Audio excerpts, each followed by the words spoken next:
welcome back to the Keep Going podcast. Vin Kennedy. I'm your host, Vin Kennedy, and today we have a special guest on. This is Lewis. Lewis, if you want to do a brief intro, just hop right into it. Vin, I appreciate you having me on. Yeah, I'm Lewis Morrell. I'm from New Jersey. I'm 29 years old. By trade, I specialize in retirement planning for police officers and firefighters here in New Jersey. I'm somebody who lost over 80 pounds in the last year and 8 months. I'm currently training for the Chicago Marathon, and I'm just here to inspire and help others, understand that if I could do it, you could do it better. No, absolutely. And it's cool. And it's funny. I transitioned from like a weight loss transformation in, I think it was 2013, 2014. I lost Yeah. 80 pounds exactly too. Oh, So really? yeah. That's So awesome. yeah. But if you kind of want to just hop right into that journey, what that was like and kind of what sparked that change for you. Yeah, absolutely. So a little backstory of how I got to this point. So about a year and 8 months ago, I mean, I hit the lowest point in my life. And when I talk about the lowest point in my life, I mean spiritually, emotionally, physically, just everything felt like I had a black cloud over me. And the reason that is because I had a gambling issue for a while. I had a problem with gambling for about 7 years of my life, and it really took control over who I was and kind of where I wanted my life to go. And during that journey and during those times, I had a lot of situations where I caused hurt to myself, other people around me, and all those events really led me to this low point in my life. And about a year and 8 months ago, I got home one day and I got into the shower and I just started crying, man. Like I broke down. I felt every emotion, all the pain, just everything I've done up until that point, and I just completely broke down. And I heard a voice, and it said, "It's now or never." Now I can't tell you what that voice was, but I have my own opinion on what it is. But I from that point on, I made this agreement with myself, and I said, "It's time to move forward." It's time to get out of this situation I'm in and start creating this life that I'm destined to live, this purposeful life, to help and inspire others. And from that moment on, I've been just working every single day to really get me to this point of, helping and inspiring and seeing what I'm made of, seeing, how far we can actually take this thing, especially with the mindset. And it's been a crazy journey, man. I mean, it hasn't been easy. There's been ups and downs, but that's the beauty of the journey. You don't know where it's going to lead you. You just have to trust the unknown and believe that it's eventually going to work out, man. It's all going to work out. It's awesome to hear, man. And honestly, I'm proud of you and happy for you. I mean, I know I gambled a little in the past as well, and it's hard. It's hard to quit. It's addiction. That's really what it comes down to. Absolutely. Um, Yeah, and when I got to that point, it's funny you say that, right? Because when we talk about the addiction and understanding what it is now, really it's just a set of bad habits and bad routines for years that led me up to that point, right? Because now that I'm free of it, right? And I believe that, it's gone, right? Because I don't identify with it. I don't believe it was an addiction. I believe it was years of bad habits and bad routines that led me up to that point. And being able to create new habits and new routines broke me free of whatever that was at that situation or in that moment, right? Because once you start living that life of purpose and desire or that willingness to get better, everything kind of works out, man. Like it kind of takes those steps forward into the life that you're destined to live, right? Because I believe we all have greatness inside of us. I believe everything we do is a part of the journey, but it's about discovering what that purpose is and what that journey's for, and being able to take those steps forward and not back. no, absolutely. And you hit something that I talk to a lot of people about, where it's you kind of just put those systems in place and everything else falls in line. And sometimes it doesn't even make sense. Like No, some things happen, and I'm just like, okay, like this is don't all. question Like, it. yeah, you can't. You got to lean into it. So true. 100%.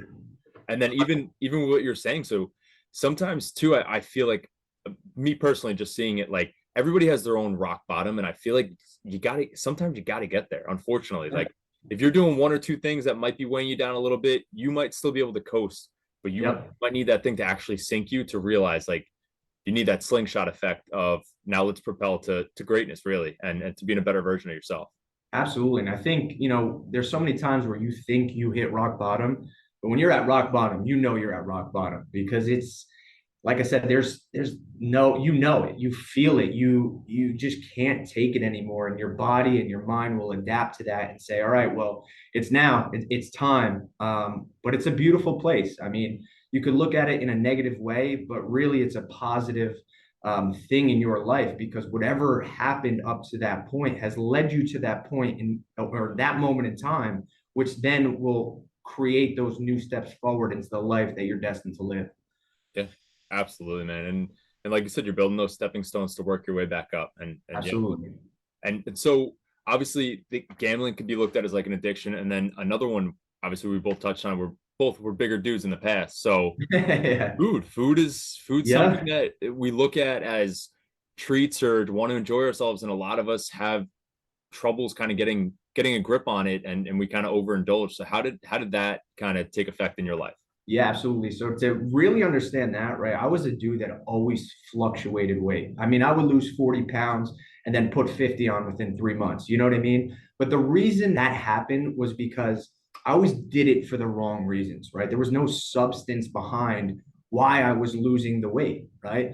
So again, to understand this, the subconscious mind is really what controls our life and it dictates everything that we do. So whatever we tell it, it's going to believe, which then will dictate how you live your life on a day-to-day basis, right? So when I talk about the weight loss and what I was doing and why I fluctuated weight all the time was because I believed I would lose weight for this main reason. Let's call it summertime, right? So summertime would come around, I would lose the 30 pounds. Summer was here, then I would end up gaining 40 in the winter, right? So there was no substance behind why I was losing the weight. And as time went on, right, even leading up to that rock bottom point, when I was there, it's very difficult to take that first step forward because you don't know where to even start because there's so much that's going on in your life, right? So by doing or creating new habits and new routines like running or working out or eating healthier, it doesn't all have to be at once. But once you start taking those beginning steps, you're moving in the right direction, right? And as you continue to show up and you keep putting one foot in front of the other, it will eventually lead you down the path that you need to go. But again, it's having the substance behind it, right? So when I hit that switch a year and 8 months ago or 9 months ago, it was because I wanted to become a better version of myself. And what did that mean? That meant working out more, losing the weight, right? It meant eating better foods, right? It meant, working out 4 days a week, 5 days a week, whatever it may be. So having substance behind it this time was the reason I'm able to sustain it because, again, it's all about how we talk to ourselves and what we believe we are doing it for. Absolutely. And it seems like so you kind of made a mental switch which caused physical change. Where Yes. I was kind of on the complete opposite end of the spectrum where it was like went into this whole physical thing and it kind of trickled into the mental side for me. Yeah. So I think it's cool that you were able and really aware to make that mental switch and kind of just change everything. Yeah. And like you said, I mean, it's easy to, I call it like six pack chasing. And I've done it a handful of times. Like I've gotten, and it's not even like an arrogant way, like I've gotten crazy lean for no reason. And it's Yeah. never stayed because I didn't Yeah. have a reason. So yeah, it's so true, man. It's And the small things. It's the small things that matter. And what you tell absolutely. yourself, you're going to believe. And the more you can believe in the reason behind you're doing it, the more that you're going to push forward into that unknown. So it's powerful. Absolutely. And something you need that belief for is you're deep into marathon training, huh? I'm deep in, man. It's That's it's good. it's crazy. So same with you. I think we're running the same day, right? Yeah, Yeah. October 9th. October 9th. So I believe it's a Sunday, right? Sunday. Yeah. Yeah. So Yeah. 6 weeks out, I believe. 6 weeks, man. Yeah. It's been a journey. It's a beautiful thing. It wasn't even on my schedule this year, to be honest with you. I ran all last year. But again, it was just going to the track, going, running. I didn't even know how important running shoes were, but I would just go there. And I thought I always tied running to this negative thing, right? I was a baseball player in high school. And, I always did everything in my power as a pitcher not to run the sprints at the end of practice. And, I never understood how people just ran for fun. And, you know, I got to the track, I started running. I was like, all right, well, maybe I could lose some weight. I could do this, as time went on, I got better and better. Again, still not knowing a lot about running, but I just kept showing up. And I think the most I ran last year was 10 miles at the track. And I set out this goal this year to run a half marathon. And the beauty of it is, as I was training for this half marathon, I truly discovered how powerful and what the mind is actually made of. And I completed that half marathon in my mind like 3 weeks prior. And I'm like, there's more to this. There is way more that I can accomplish than just a half marathon. So I actually signed up for the Chicago Marathon as I was training for the half. And there's a funny story about that. I was going to do it in North Carolina, and I'm very big on signs and awareness. And, as I was training for the half marathon, I was kind of pacing with this woman out of Montclair, New Jersey. And we got to the end there, and we were just, we were talking, and I asked her, I was like, are you running anything else? She goes, yeah, I'm running the Chicago Marathon. I go, that's fantastic. I think I'm going to do the North Carolina one. So I ended up going to the gym a couple days later, and a buddy of mine, I'm talking to him on the weights. He asked me how it was. I said it was fantastic. And this other gentleman was in the gym, and he asked me, he goes, do you run? I go, yeah. He goes, I'm actually running the Chicago Marathon. So I'm like, all right, well, I got to go home and I got to look into the Chicago Marathon now, I guess, right? Absolutely. Funny thing is, I went online and it was late, right? And I was looking through, who I could run for, and veterans just, first responders, veterans, they're serving us as a society, and I just respect the hell out of them. And I got down to Salute Inc. It was the first person I called, and they're like, we're closed, but we actually need like 3 more runners. I'm like, all right, please sign me up. And now here we are. We're 6 weeks out, and it's a beautiful thing, man. It's a beautiful thing. And yeah, so obviously, and that ties right into your business too. So like, obviously holds a special place in your heart. Yep. I was prior a police officer, so was my father. And so near and dear to my heart as well. Thank you for your service. Appreciate it, brother. But, and then, yeah, I mean, it's funny too, because you kind of touched on it, where like, you kind of get this like crazy self-belief from running. I mean, it could come from, big lifts and hitting PRs, but it's just, there's something really, really mentally challenging about running, where you could stop at any time, and everybody knows that. Yep. And, a lot of these runs, especially you're deep in a marathon prep, like no one's out there. No one knows what you're doing. I mean, I had another guest on, Frankie, and we kind of like joked about it, where it's like, especially your times, like everybody loves, I do it all day. I always post the watch, but it's an accountability thing. Yep. And, but I mean, you could pause your watch, rest, and then go sprint. Like nobody really knows your times and stuff like that. It's really just at the end of the day, when you show up to that race, you either put the work in or you didn't. But it's cool too, because that self-belief I've found to like just really trickle into other areas, and even like you want to spread it. And I feel that coming from you as well. And yeah, I love it. No, it's cool, man. It's a great thing. It really is. And when I see you, right, post the watch or whatever it is, and all these, because I'm pretty sure we follow all the same people when it comes to this type of training. It's powerful, man, right? Because you're not looking at it in a negative way. Oh, I got to be better. Oh, I got to beat this guy. It's no, like this guy's getting after it today. I'm going after it. You're going after it. And it's that compound effect, right? We're all in it together. There's no competition, right? I want to see other people succeed. You want to see other people succeed. And that's the beauty of what we're doing, right? Like you messaged me on that 18-mile run, right? Good stuff. That's what it's about, man. It's about lifting each other up and being there, when you need help or whatever it may be. And it's powerful, man. It's powerful.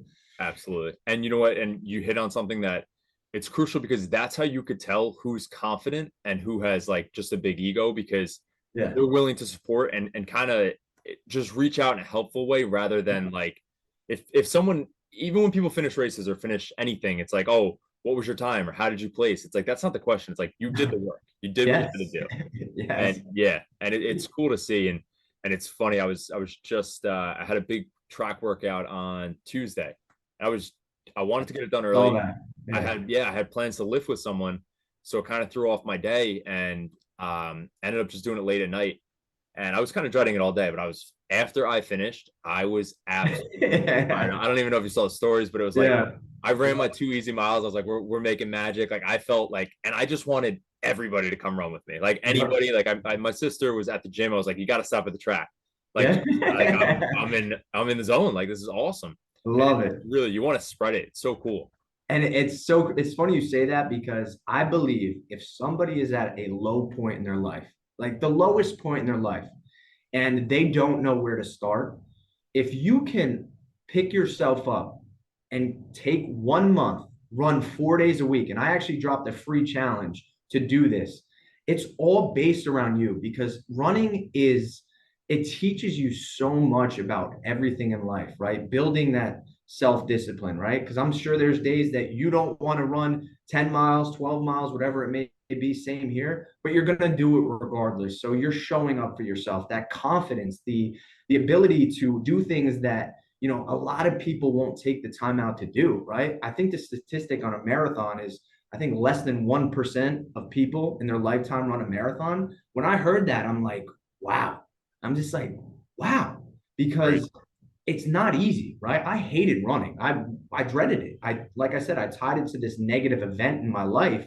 But as you know continue to do it and push yourself on longer runs or mileages or times or whatever it may be, you know, you create just this winning mentality of wow, what are we actually able to do and how far could we actually push ourselves in the depths of hell or whatever it may be. So if you're at a low point and you could pick yourself up and run for 1 month, 4 days a week, I'm telling you, you will feel so much better about yourself and it will build this compound effect in your overall life. Absolutely. And I mean, there's so many benefits you get from it, especially just being outside, getting sunlight. Yeah. And then obviously, it can be used as a weight loss tool as well. Yep. And that's something that I used to in the past use it as a weight loss tool, but I learned that.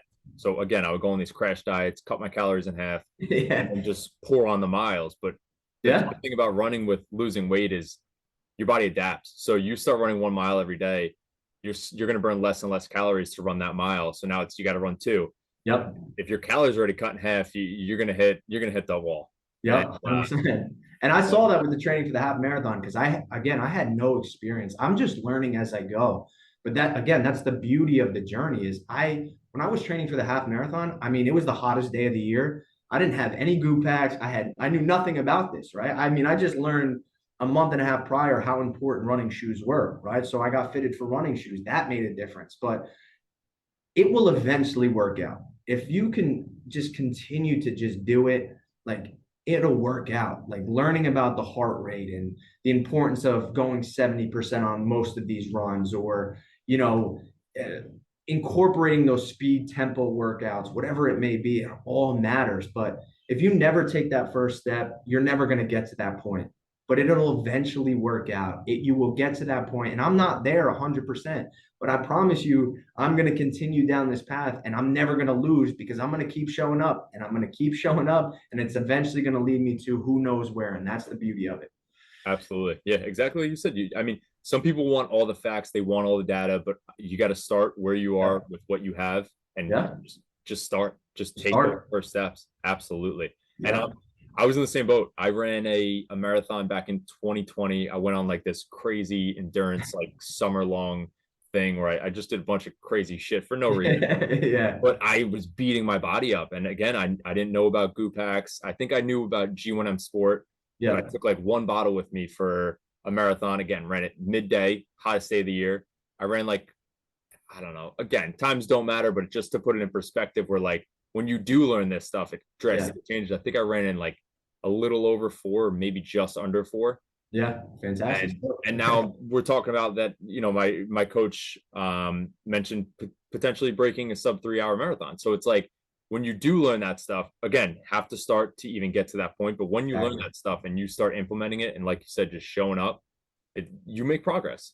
100%. And I'm sure you are now having people reach out to you in regards to running or whatever it is, asking questions, right? And it's the same thing with me, right? You know, how do you do this? I'm having hip pains. And I never thought I would get to this point, right? Of people asking me questions about running. Now, I was 293 pounds a year and 8 months ago, but again, having that belief in the unknown and truly just taking one step at a time and just continuing to show up. If you could do that, you're not going to lose. You're just not going to lose, because eventually it's just going to lead you to places that you didn't even know was possible, that you didn't think it existed. But it's a beautiful journey. It's a beautiful process, and enjoy it, right? Because there's, again, you could look at an 18-mile run and people will say, wow, how do you do that? Or a 26-mile run, how do you do that? But you got to find the positive in that, right? I enjoy that. That's my fun, right? I want to see what my mind is made of. How far can I push myself? I'm taking my body and my mind to places it's never been before. And to me, that's my fun. That's where I find out who I am and what I'm made of. And that's the important part of it. Absolutely, man. Couldn't agree more. And I think too, so obviously in the same zone where we kind of you just start and you're gonna fuck up. Yeah. I think Yeah.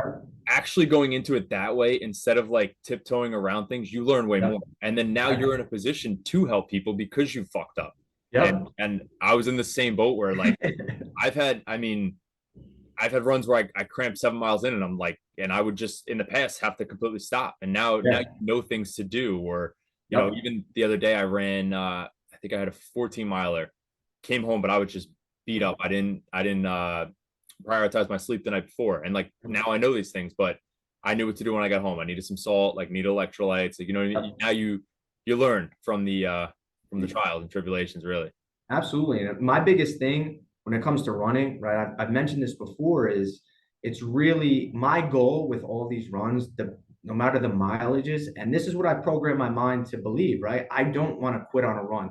I want to go, if it's 20 miles, I'm going to go the 20 miles without stopping. I don't care the pace. It's not my priority right now. That's my goal on all of these runs, right? And I went from the half marathon training into the marathon training, and I quit on one run last year. It was a 11-mile run or 12-mile run, and I quit at like mile 8. Again, I didn't really know much, but I quit. It's fine because it's a lesson learned, right? This year, after I finished my half marathon, I had a 13-mile run, and I posted on Instagram about this because it was just so powerful to me.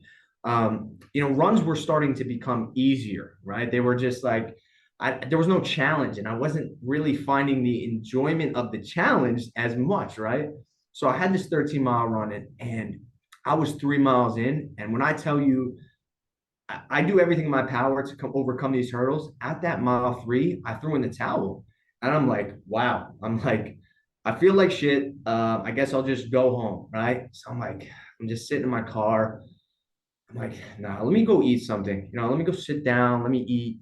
So I ate. I'm like, there's no way in hell that I am going to quit. Like, there's no way that I'm going to let this, derail the rest of my day, right? So I got my car and I got back and I finished. I was supposed to have 9 miles. I ended up doing another 10. It was a 12-mile run. I'm sorry. So I ended up doing another 10. But the moral of the story is, it's just, these are the lessons that will teach you the most. It's not about what I can learn on YouTube or what somebody could tell me. It's going through those situations, those tough times, and how you handle it, how we handle it. Because I could have easily made that decision to say, you know what, let me go home and let me go rest. No, that's not where you're gonna learn. Take the harder route, do the hard shit, because once you do the hard shit, it's gonna lead you to wherever it is down the road for your future, man. It's powerful. Absolutely. And I'm sure, you get deep in runs now and you think back to that moment where it's like, I stopped one time and then I went out there and still ran another 10. Like I call it like the cookie jar. Like you dig into that cookie jar of kind of motivation.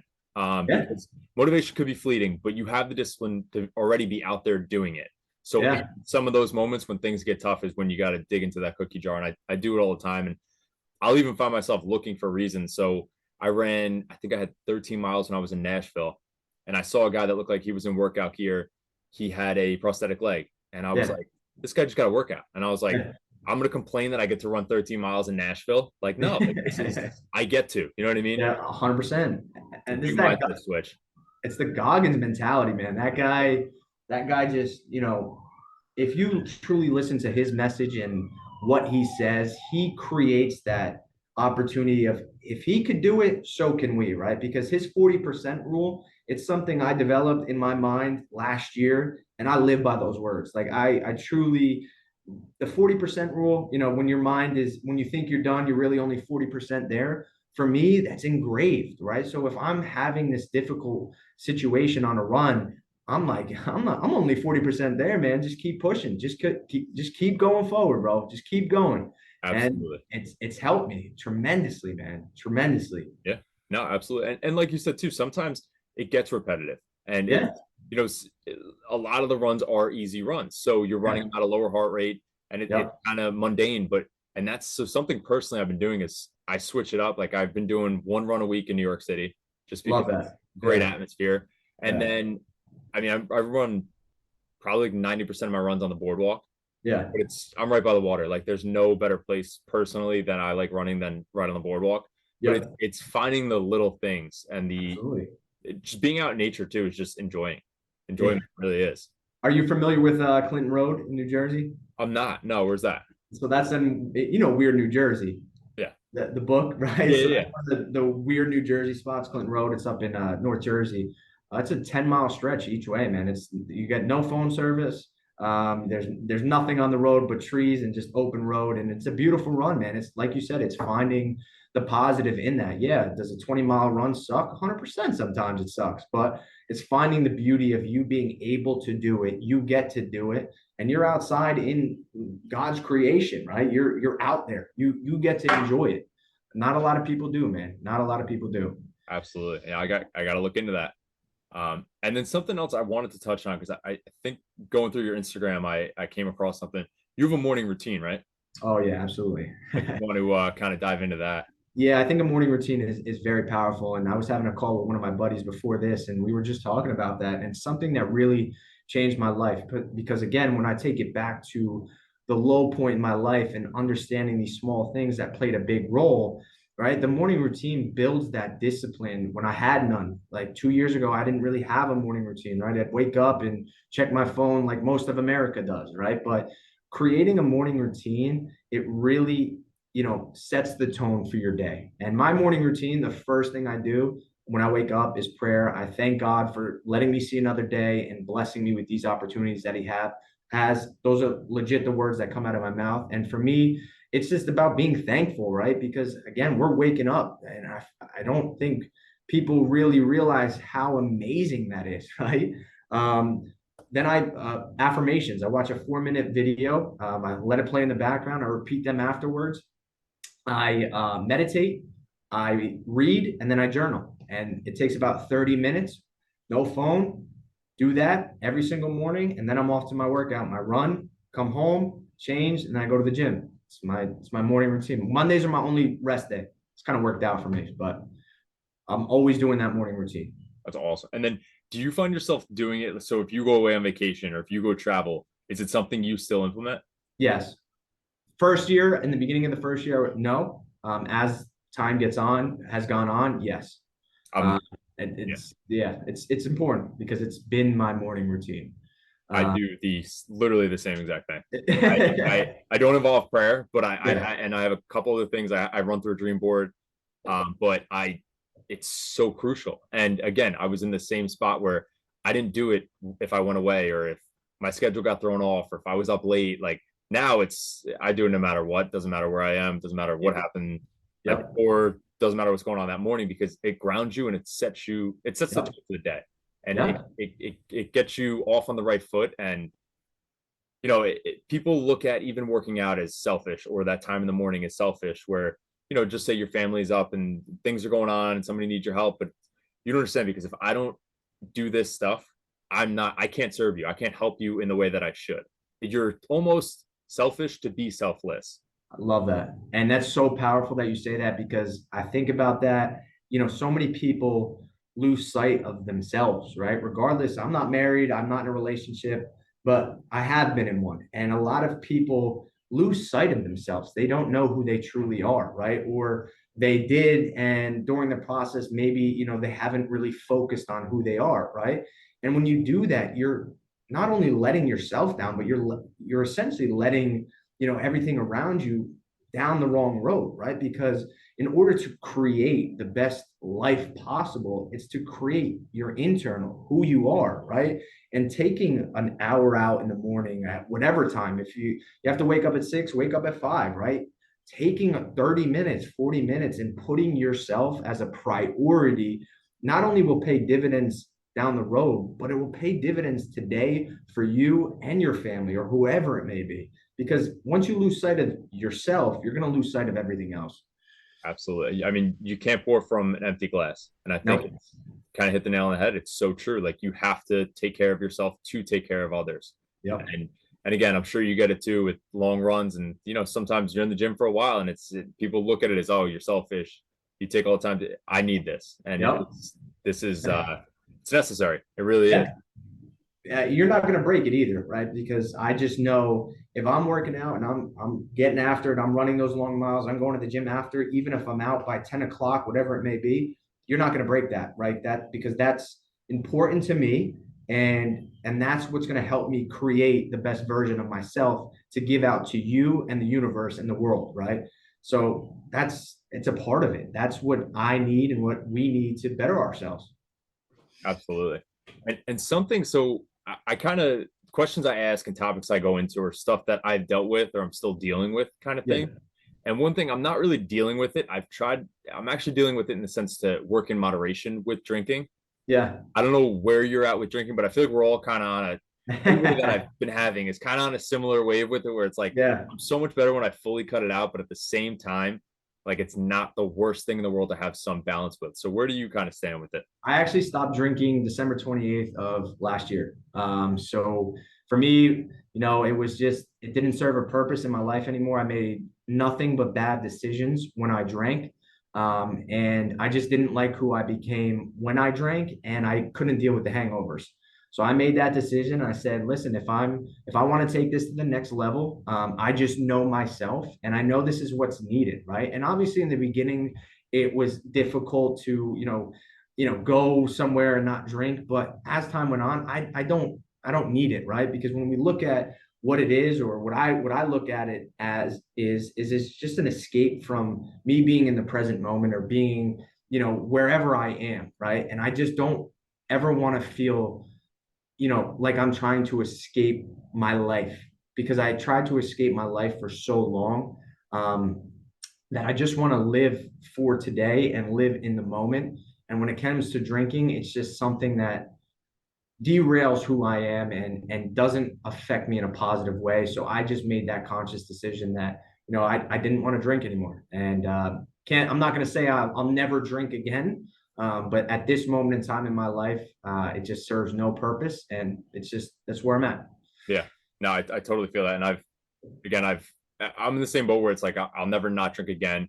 Went to Nashville, had a couple drinks. But I'll go six months easy without drinking and not even realize it. And it's true. And one thing I have learned is going out sober, like that's real confidence. Like be able to like hang around I don't like drunk people when I'm sober. I don't think anybody really does. But to be able to hang out and just like be you out in like just a public environment, as far as a bar or wherever it is, dead sober, knowing that everybody else is kind of using this, like it's almost like a false reality when you're distorting what's really going on. It's a powerful thing. It is. And it's, again, it's being so aware of who you are, right? That, you don't need that kind of stuff. It's not about escape. Like for me, it was about escaping, right? When I was drinking on the weekends, I didn't want to face what I was dealing with, right? I want to be able to have those good conversations, those authentic conversations. I don't want to wake up with a hangover. I don't want to waste the day away, right? Because all that hard work I'm putting in on the miles at the track or whatever it may be, it just doesn't serve me any good, right? Because it's just, there's no positive. It's poison, it's poison. So it is. Yeah, it really is. And it's crazy how normalized it is. And then that's a whole different topic.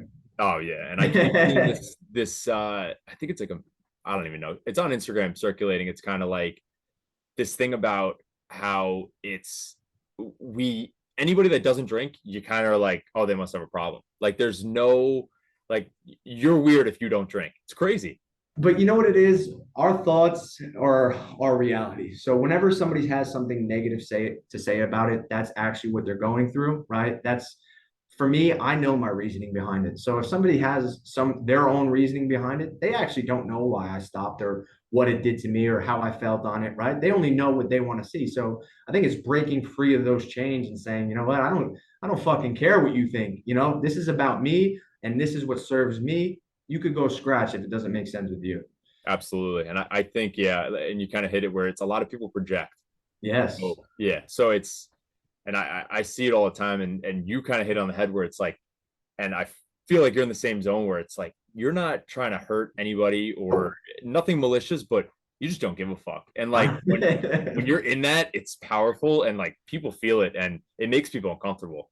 And I think, you know, just to touch on that, right? Because it's very hard to get out of your own mind in that situation. It took like this long to do it. I'm still not 100%, right? But once you break free of those chains, it doesn't matter, man, because I know, you know, we're out here doing the right thing. We're trying to help. We're trying to inspire. We're trying to make, you know, people believe that if we could do it, you could do it better, right? And by doing that and knowing that and believing it, it doesn't fucking matter because the guy that's out there, you know, getting drunk on a Friday night, well, that's on them, man. If you want to bash talk me or unfollow me or not be a part of my life, I don't care because I know I'm doing the right thing. I know I'm trying to better this world and I won't be stopped until I do.